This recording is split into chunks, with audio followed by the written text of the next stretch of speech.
magyaroknak tanítani kellene, és tanítani kellett volna, és ha eddig nem tanították, akkor én tanítom, hogy az a küldetése, hogy egy magasabb rendű tudást vigyél el mások számára. Világos ez? Hát azt hiszem rá is szorulna az emberiség a magasabb rendű tudásra, nem?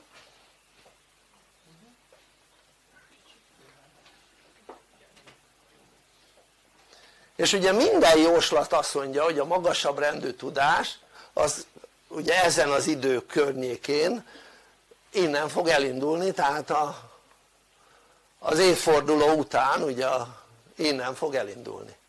Mindezt mondja. Bár ugye tudjuk, hogy van egy betoldás a történelemben, egy évszámbetoldás, de ebből a szempontból mindegy, mert akik jósolták, azoknak a nagy része már a betoldás utáni időszakban született. Oké? Tehát ezáltal tök mindegy. Így van. És ezért igazából nem is veszik figyelembe, sőt próbálják ugye eltitkolni a magyar történelmet, mert a magyar történelem az pontos leírásokat és pontos dátumokat ír, és a dátumoknál ugye azok is ott vannak, hogy példaként mondanám, jó, de ez kell egy kis segítség, ugye azt tudni, hogy Attila 453-ban halt meg, tehát Krisztus után 453-ban. Attila fia Csaba, Csaba fia Ed, Ed fia Ügyek, Ügyek fia Előd, Előd fia Álmos, Álmos fia, na Álmos fia Árpád, így van. És Árpáddal hol tartunk? 896-nál, oké?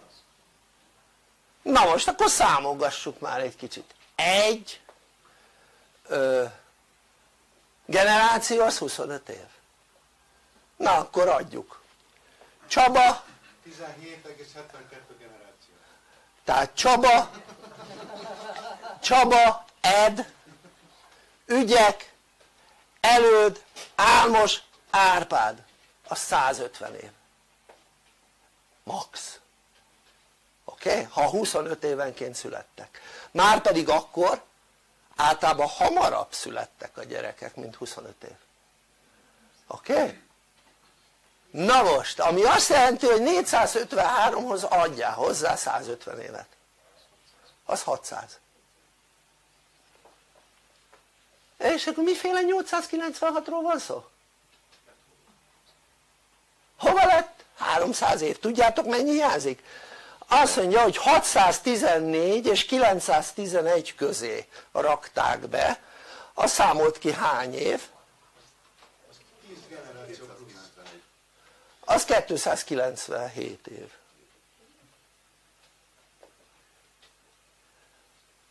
És azért, hogy meglegyen a 300 év, beraktak még 3 évet. Tehát 297 és még beraktak 3-at. És akkor így meglett a 300 kereken.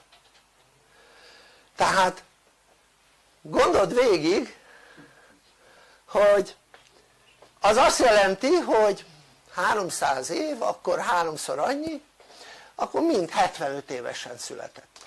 Mármint szült, csinált gyereket. Érted? Tehát az Attilának 70, tehát a Csaba meg Attila közt 75 év különbség van születésben, akkor Csaba és Ed között megint 75 év, akkor Ed és Ügyek közt megint 75 év, Ügyek és Előd között megint 75 év, Álmos vagy Előd és Álmos között megint 75 év, és Álmos és Árpád között megint 75 év. Ez kizárt. És akkor ugye erről a Illig írt egyszer egy könyvet, egy német ugye emberke, tudományosan hát bebizonyította, hogy ugye, hogy maga az egész, ez a Nagy Károly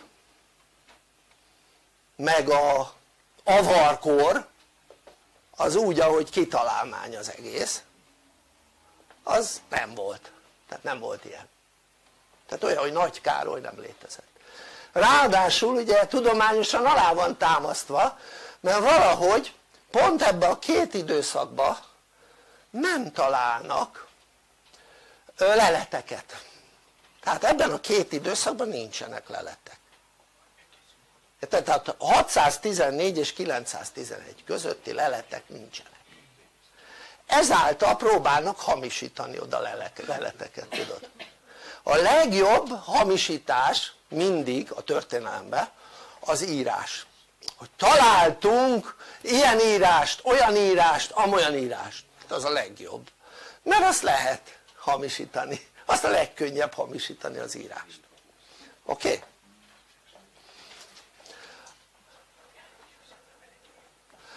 Tehát ha megnézzük, az Árpád-ház az 1301-ben halt ki. Ha leveszed belőle a 300 évet, akkor 1001-ben halt ki.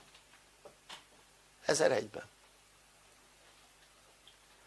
És nagyon érdekes, mert furcsa összefüggés van, ugyanis Krisztus, tehát Jézus Krisztusról van szó, elindított egy birodalmat a születésével.